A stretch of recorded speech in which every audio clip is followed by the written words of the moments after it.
Welcome to Alaska Weather, a production of Alaska Public Media and the National Weather Service, Alaska Region. Produced and broadcast daily from the studios of KAKM, Alaska Weather provides complete forecasts, public, marine, and aviation for all of Alaska. Alaska Weather is made possible by the following sponsors.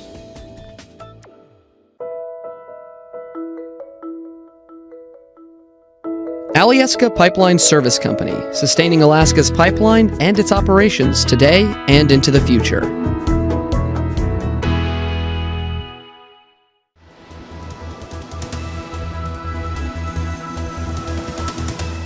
The National Weather Service. Hello everyone, and thanks for joining us for this Saturday's edition of Alaska Weather. I'm Dave Percy. Up on the breakup map here, pretty much the same story there for the Kobuk and Noatak rivers, still slowly breaking up, and really not much going on the North Slope rivers yet. And moving on to yesterday's satellite imagery, this area of moisture south to north and then off to the northeast, mostly clouds with not all that much precipitation, just a few hundredths falling here over the western interior underneath the clouds, and a little bit more down toward the Alaska Peninsula and eastern Aleutians. We had a lot of clear skies with strong high pressure from northwest Canada westward into the central interior, and the Gulf of Alaska, a lot of clear skies as well as the southeast coast. Otherwise, out to the west, lots of clouds out over the Bering Sea with marginal VFR, IFR conditions out in that area. And again, that high retrograding westward, pushing the cloud band off to the west as well. And today, that's even pushed farther west out to the coastline there, but still curving back to the northeast there, but really not much in the way of any precipitation, anything significant going on today up there, but kind of a couple of troughs dropping down, bringing cooler temperatures and some fog and light snow, mainly to the eastern Arctic coast, or fog flurries to the eastern Arctic coast. And some clouds and showers developing this afternoon there from, looks like the greater Fairbanks area off to the southwest into the western Alaska range, and some passing mid and high level stuff here for south central Alaska. Did have some areas of low clouds and fog pass by Kodiak Island earlier today, and that moved westward and then southward and affected Cold Bay and Dutch Harbor at times earlier today. Otherwise, pretty clear there for the southeast coast again. Some clouds now in over the northern Gulf of Alaska, Prince William Sound, and then the again those showers dissipating, but tending to redevelop here over the southeast interior, mostly from the Alaska range northward during the afternoon hours with the warmer temperatures. Cooler up on the north slope there, again, as I mentioned, with the low clouds and fog and those northwest winds associated with a couple of troughs dropping southward, bringing the cooler air in. On the chart today, again, high pressure across the North Gulf Coast, most of the Gulf of Alaska, resulting in really light winds, so that allowed some low clouds and fog to form. Again, not all that extensive, as I mentioned, around Kodiak Island. Still pretty good here over the eastern Gulf of Alaska, mostly clear there for the southeast coast. And then this weak low up over the interior, thermal low, that triggered a few scattered showers and maybe some isolated thunderstorms, but nothing really significant. And then we have these two troughs dropping southeastward across the eastern Arctic coast, just kind of clipping the area there with a few skiffs of very light snow, flurries, low clouds or fog, and again, cooler temperatures. Starting to see the gradient tighten up here over the eastern Brooks Range areas. That cooler air mass starts to press southward, and then northeast winds picked up a little today from the northwest interior, but especially along the southwest coast and out into the Bering Sea. Pretty good conditions right through here. And then you pick up some clouds and you get into some moisture there from about the Pribilof Islands, and that extended right down into the central Aleutians. And for tomorrow, look for more cloudiness and probably more shower activity here from the Tanana Valley areas southward to the Copper River Basin across the Alaska Range. Could see some showers develop over the Talkeetnas tomorrow afternoon. Otherwise, mostly sunny, partly to mostly sunny, variable clouds, south central Alaska, North Gulf Coast, good conditions again for the Panhandle, and then more clearing out here to the northwest and west of that low center. And then you get back into some more clouds up there toward the Berks Range with the moisture north of the mountains there, and that'll be very light and not really significant at all. But probably enough low clouds and fog to keep IFR in the forecast there. Again, that high pressure near Barrow, so pretty light winds up through here tomorrow, but continuing to see a tightening gradient up there. So picking up the winds a little bit, not only through the passes of the Berks Range, but probably the higher elevations here over the northern interior south of the mountains. And still looking at those north-northeast winds here along the southwest coast, from the southwest coast on out to the southwest there with higher pressure back to the west. And it'll be mostly cloudy, just isolated showers out here. And again, no significant storminess in sight out in that area for the next couple of days. And for tomorrow, a trough right through here. Look for some, again, scattered showers, isolated thunderstorms from the 40-mile country there into the Tanana Valley, mostly back along the Alaska Range, and then kicking off to the southwest there across the Kuskokwim Delta. High pressure remains along the North Gulf Coast, so light winds, and that just increases the chances of some low clouds and fog to form, which could move on into Kodiak Island again, but dry, light winds in the area otherwise.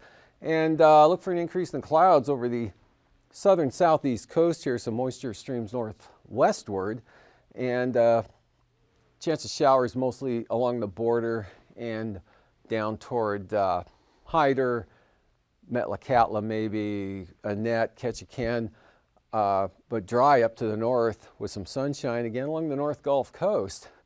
Up to the farther to the north, again, pretty good gradient here right along the Berks Range, so kind of breezy up here as that cooler air filters southward. And this trough looking again, showers, isolated thunderstorms along that axis, trough axis, but amounts quite light, or it's a narrow band of shower activity, so amounts shouldn't be too light or shouldn't be too heavy, and that activity extends out to the Bering Sea and diminishes. Up to the north though, kind of breezy here with some variable clouds, dry conditions. No change on the eastern Arctic coast of that north and northwest flow coming down from the north. And as that air mass pushes, or the winds push southwestward, it'll pick up more moisture and the shower activity or light rain will increase as you get down here toward the western Aleutians. And for the Monday forecast, got a storm approaching the area here, but won't make landfall through Monday afternoon. Otherwise, mostly cloudy, scattered showers to the southeast coast, and eastern Copper River Basin, even the North Gulf Coast has a pretty good chance of some scattered shower activity. Scattered showers, isolated thunderstorms along the Alaska Range, fair here over south central Alaska. Pretty good surface ridge building in through this area, so probably pick up some winds along the Copper River, in the Copper River Basin, along the river valley there, and definitely through Turnagain Arm, looking at those east and southeast winds, especially in the afternoon hours. Low pressure here over the southwest interior, that'll trigger some scattered showers in that area, but dry back out toward the coast there with that offshore northeasterly flow. Look for some breaks in the overcast and also some areas of fog farther to the west, on down into the Aleutians. Very isolated showers, mostly cloudy conditions for the Alaska Peninsula and the eastern Aleutians, and areas of fog here with mostly northerly winds, primarily northerly there over the Bering Sea, on up into the Bering Strait, offshore flow resulting in some sunshine there for the western North Slope and Arctic coast, but northeast flow here keeping it occasionally IFR on the eastern and possibly central Arctic coast. Clouds, maybe some isolated shower activity over the Brooks Range, but that's quite isolated, and whatever falls won't amount to very much. And again, showers out here over the central Aleutians. High pressure continues to control the weather there out over the western Bering Sea. And then for temperatures today, across the southeast coast, 70s once again, upper 60s to mid 70s down that area. Another nice day. Lower 70s for the North Gulf Coast, and 50s to 60, 65, 6 or 7 here south central Alaska, but well into the 70s over the Susitna Valley as well as the Copper River Basin. Eagle up to 82. Not the high temperatures for today. Mid-afternoon readings and some very nice 70s up throughout the Tanana Valley. Otherwise 50s there at Kenai and Homer, 53 at Kodiak, but AKwx up to 62.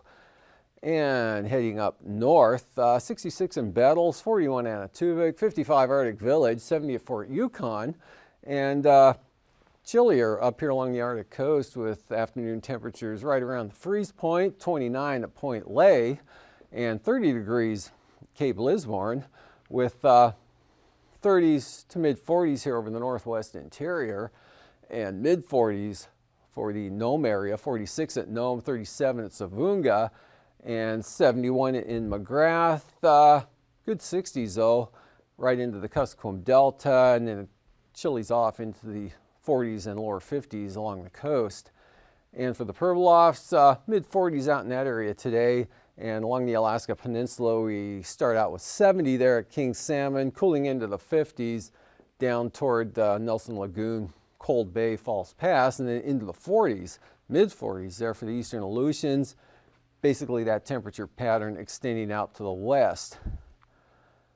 And for the low temperatures tonight, 20s, Arctic coast and North Slope, much milder south of the mountains there with 40s to lower to mid 50s in the Tanana Valley, and that pattern extending southwestward.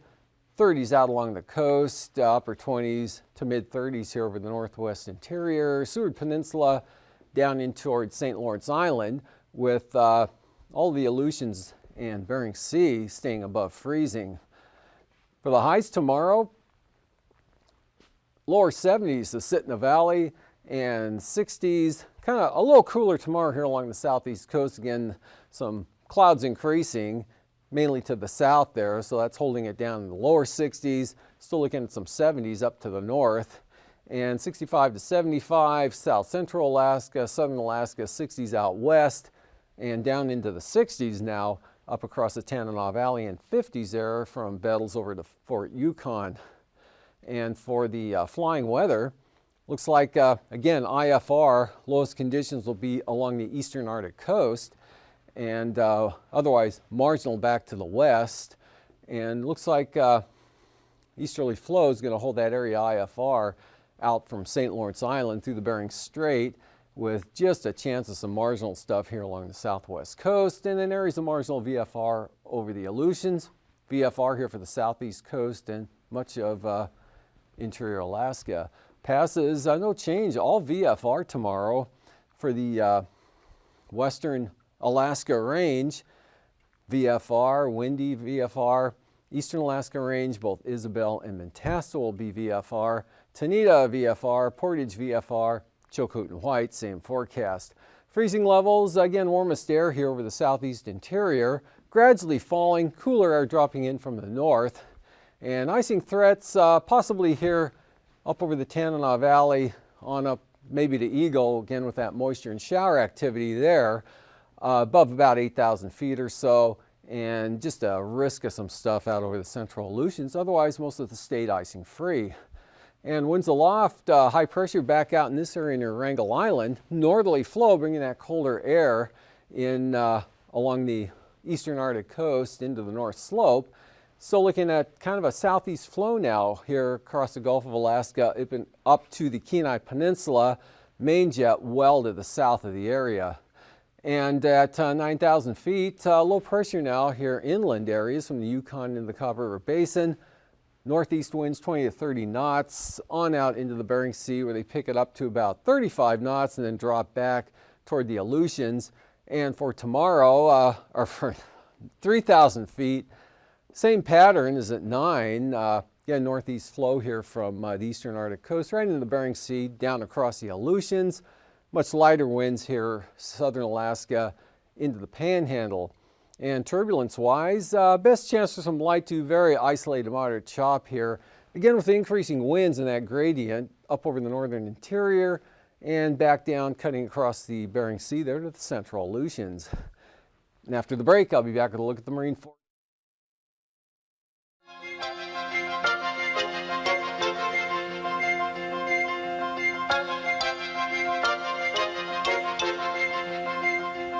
The fire safety goal of landscaping and maintenance is very simple. Reduce the amount of fuel immediately surrounding your home. However, this doesn't mean your landscape has to be barren. Some plants are more fire resistant than others. One of the most important things any wildland homeowner can do is to create a safety zone or fire break around the house using these fire resistant plants. And there was still some brush that was potentially close enough that could have caused my house to go up if I hadn't taken that out. So it's just keeping that perimeter wide and keeping it free and the cheatgrass down very, very low, I think is what saved my home. It gave the firefighters of the perimeter that they needed to get up in here and even do whatever defense they could do to help, you know, any potential engagement with the fire. Because at least they had some room to work. Your safety zone can consist of numerous varieties of plants, including grasses, border plantings, flowers, and vegetables. Check with your local fire officials about the best species for your area. In most areas, a safety zone should be cleared away from your home for a distance of not less than 30 feet. As the slope of the lot increases, additional clearance as far out as 100 feet may be necessary. Clearance also depends on vegetative conditions that provide ladder fuels that enable fire to climb into trees. Trees and shrubs are fine as long as dead or low-hanging branches are removed and the height of ground vegetation is controlled. Be sure to remove all tree limbs around your chimney, as well as any dead branches that may hang over the roof. Accumulated leaves, needles, and other dead vegetation should also be removed. Beyond 100 feet from the house, dead wood and older trees should be removed or thinned. Consult with your local fire officials for specific guidelines appropriate for your location. Keep an eye on any limbs that may come in contact with power lines. If you're not equipped to trim them yourself, call the power company and let them know about the hazard. When it comes to routine maintenance, remember to sweep your gutters, eaves, and roof on a regular basis, especially during the hot, dry weather of the fire season. Tender, dry needles and leaves are a fire waiting to happen. Although it's very convenient to stack firewood under the porch or under the eaves, it's not in your best interest to do so. To say the least, you're inviting trouble. Stack your firewood well away from anything that's combustible, including fences and outbuildings. Outdoor incinerators or burning barrels for household trash are illegal in many areas because they generate wind-blown sparks.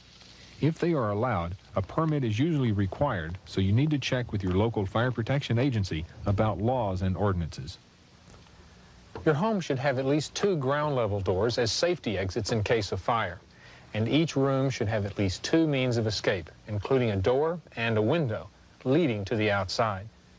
This is especially true in bedrooms.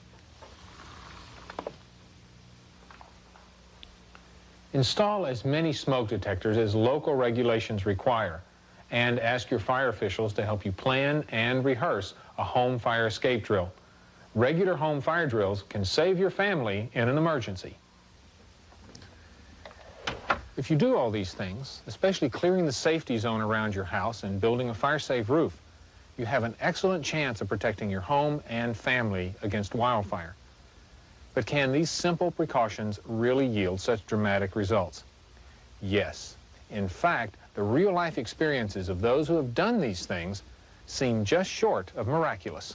Well, each year I'd taken an axe and cut out the brush and was just cutting that out from around the house in order to make it easy to take the cheatgrass out with a weed eater, a heavy-duty weed eater.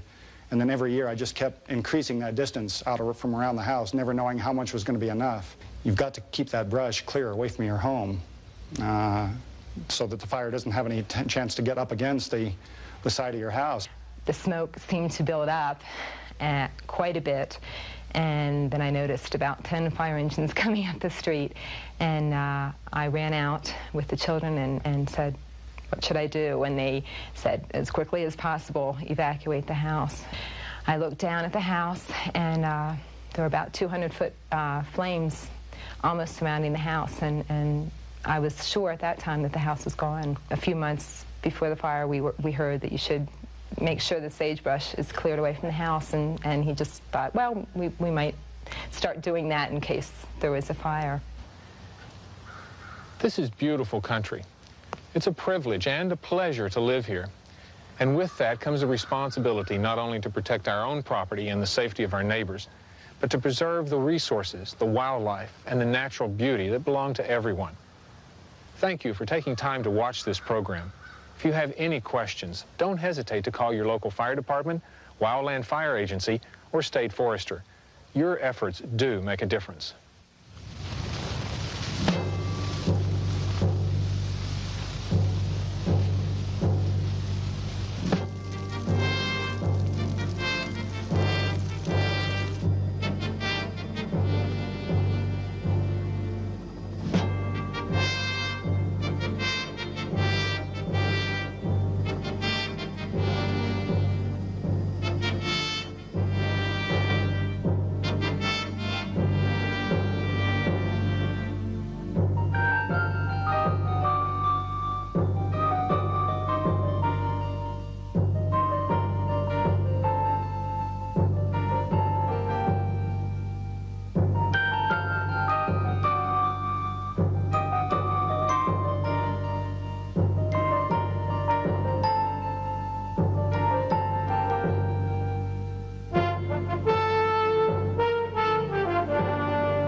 Back, southeast winds 15 over the inside waters, south to southeast, turning east, but pretty light here along the coast with 3 to 4 foot seas. Then for Monday, we're looking at south to southeast, a little stronger, but nothing heavy at all, just 15 knots. Lynn Canal, 20 knots, higher gusts in the afternoon, otherwise 15 knots onto the south. Prince William Sound, variable at 10 tomorrow, light winds for Cook Inlet, Kamishak Bay, northeast 15 to 20 for Kodiak Island, on up to the North Gulf Coast. And from Monday, east at 10 for Prince William Sound, light southerlies Cook Inlet, east to southeast 15 to 20 for the North Gulf Coast to Kamishak Bay, east to northeast here at 20 for Kodiak Island. Bristol Bay, light winds, Alaska Peninsula here on the north side, north at 10, and 15 knot winds from Cape Sarachef to Sitkinak. And then for Monday, north to northeast, 15 there from Sitkinak to Cape Sarachef. Pretty light and variable winds at 10 knots here for the peninsula to Bristol Bay. And for the eastern Aleutians, northeast, north to northeast 10 to 15 there, and just 15 to 20 knot winds for the remainder of the area.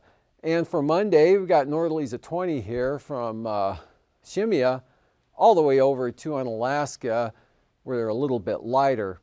And for the southwest coast, northerlies, small craft northerlies there, 25 knots, north to northwest, 25 knots here, Pribilofs in northern Bering Sea. And for Monday, north 25 for St. Lawrence Island, northerlies at about 20 along the coast, and same thing here from the Pribilofs to St. Matthew Island. Northwest at 10 to 15 for the eastern Arctic coast tomorrow, pretty light here on the central coast, and northeast at 15 to 20 on the west side, turning north down toward Wales.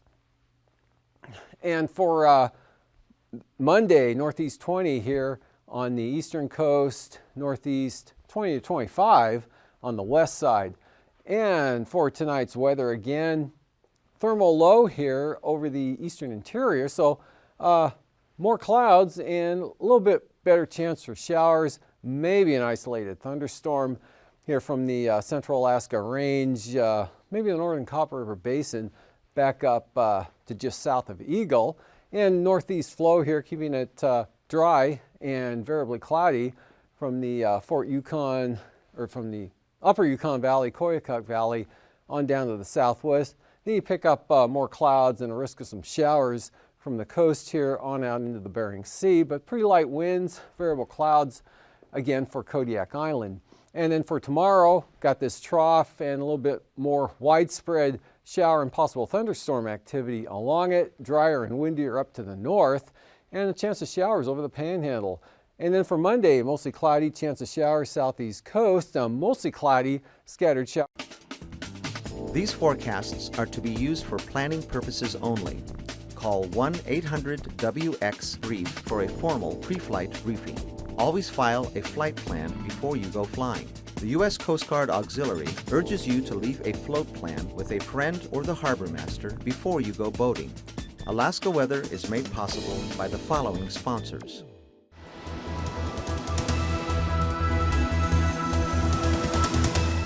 The National Weather Service.